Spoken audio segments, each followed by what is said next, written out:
These massive floods, honestly, it wasn't until about Saturday evening into Sunday, obviously today, I think most of the country realized how horrific this is. Especially in North Carolina, but also in Georgia, Virginia, other states, Florida, obviously. Horrendous. And the experts who know about our history in terms of hurricanes and floods and all said we've not had anything like this in at least 100 years. And so I know there's many good charities out there. Some people are using the Red Cross. Some people don't like the Red Cross. Somehow that's become controversial. But I think we can all agree that Samaritan Purse is really remarkable.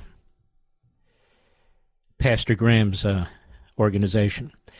And so on all my social media sites all day, we've had their link.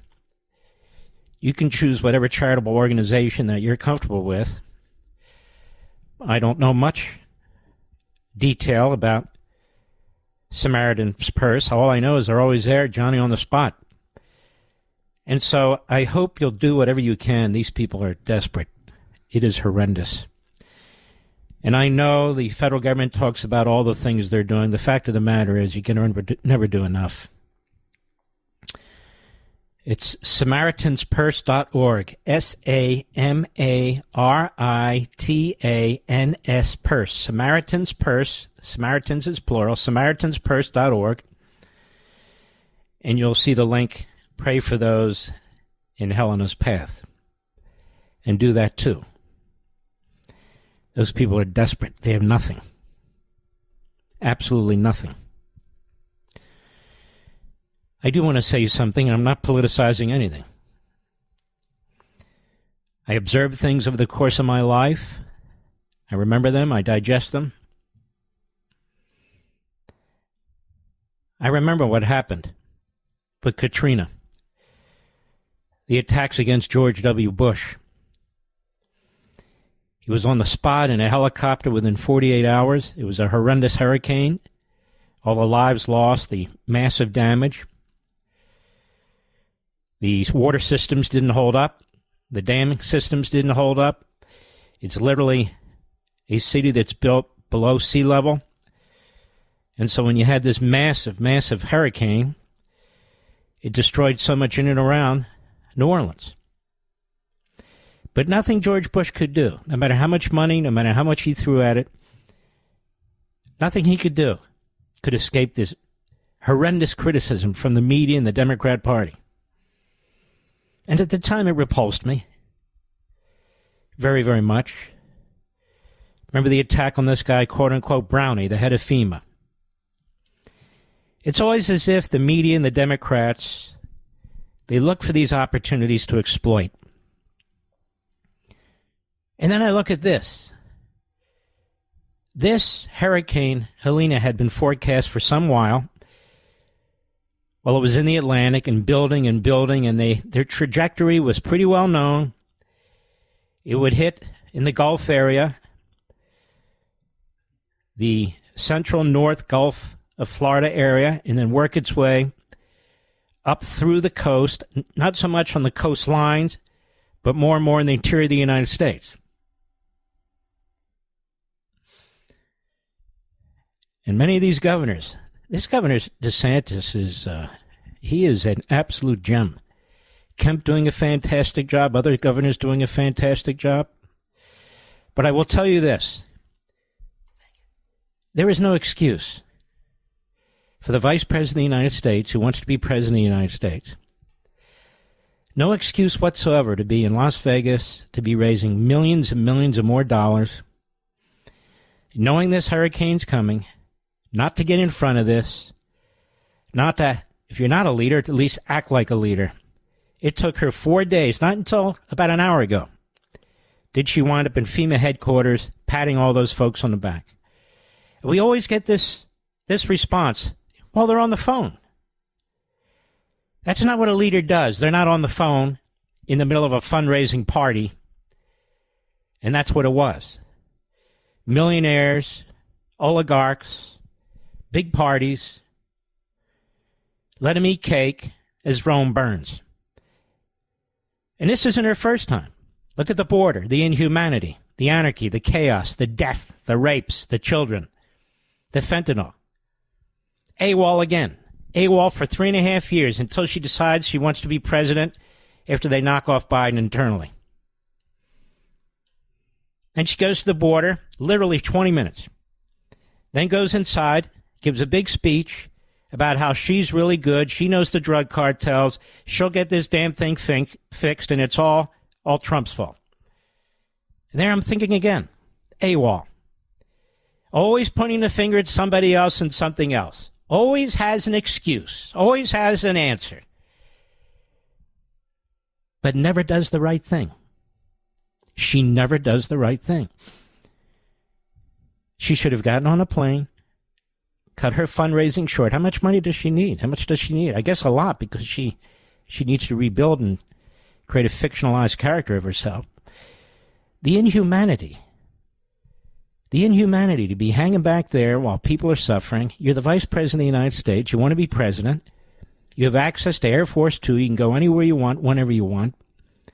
They make these excuses. Well, the locals don't want us there. No, they want you there. And they want all the resources possible there. And they want to know that you care about them. And they want to know you're going to do something for them after decades of paying taxes. This is what government's for, not redistribution of wealth, not EV centers, not all the rest of the crap. But she didn't. She was AWOL. Again, for 4 days. Until criticism started to raise. And the Democrats and their spinners and the media, they all have the same answers. Oh, it's no issue. It's no problem. Why are you trying to politicize it? Politicize it? It's an obvious observation. Where the hell is she?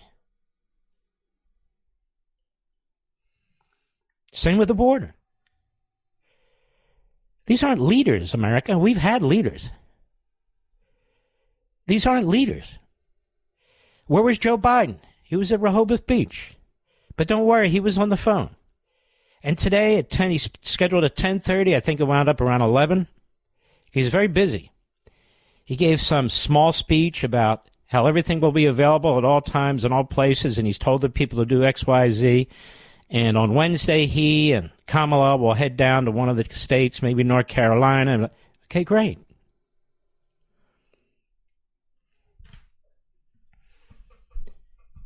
I just don't think these people are compassionate. They talk about people all the time. The little person against the big person. Small business against international corporations. They'll attack you if you misstate a word or mispronounce a word, or if they can drag you into some racial debate or something like that. But truly, when it comes to individuals in this country, they're cold-blooded. 100,000 deaths from fentanyl and they don't secure the border? Women being raped and sold into sex slavery? 325,000 missing children? 325,000 missing children is on their watch. ICE can't spin that. That came out from the Inspector General. Then you get these murder numbers and these rape numbers. That goes back 40 years. That's an impossibility. Why, Mark? We don't have enough detention facilities. Mark Thiessen brought this up brilliantly. I don't understand why other people at Fox and other conservatives don't repeat it. I really don't understand it. Because his point is brilliant. She wants to cut detention facilities at his beds in half. So you're going to have catch and release, and you're not going to know who the hell these people are. And that's what they've been doing. Catch and release, catch and release. They're not vetting these people. But they want you to think these numbers are spread over 40 years.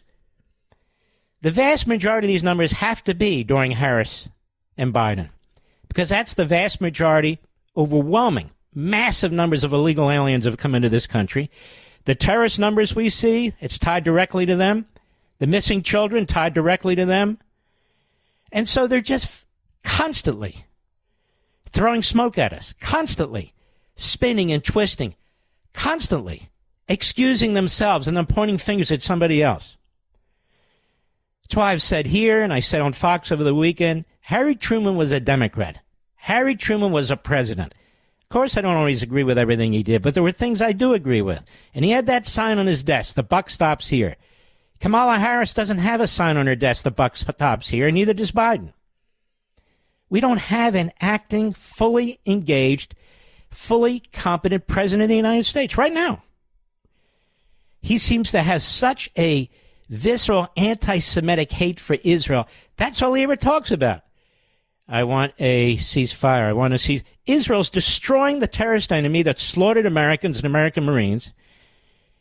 They slammed the Houthis that have shut down the Red Sea and attacked our ship and killed some of our people. They're finishing up with Hamas, who slaughtered their people. They're facing down Iran, and Biden stabs them in the back. And Harris stabs them in the back, cutting off arms, cutting off support. The flow of funds continues to Iran, to UNRWA, that's Hamas.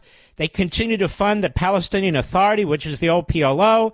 On and on and on and on. And they hate Netanyahu. Netanyahu has never been more popular in Israel. 85% of the people support what he's doing.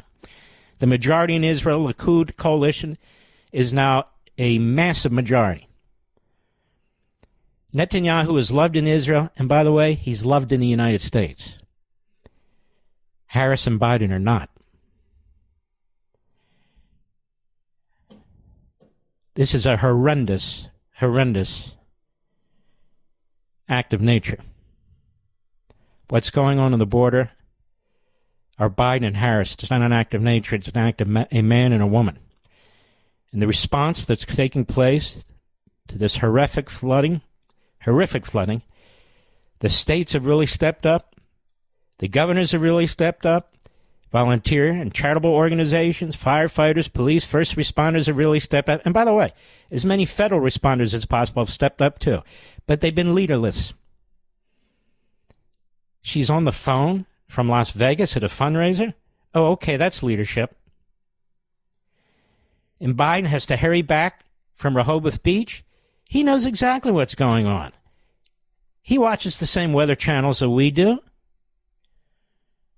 I'm not politicizing a damn thing. I don't want these people in office anymore. I don't want them destroying our country anymore. I don't want their inhumanity, their anarchy, their chaos anymore. I don't want their anti-Americanism. I don't want their anti-Semitism. I don't want our people suffering anymore from illegal immigration, even from acts of nature where this government is simply not poised to do what it needs to do as quickly as it needs to do it. Even though there are many heroic people in the bureaucracy trying to do the best they can. I'm talking about the leadership. Enough already.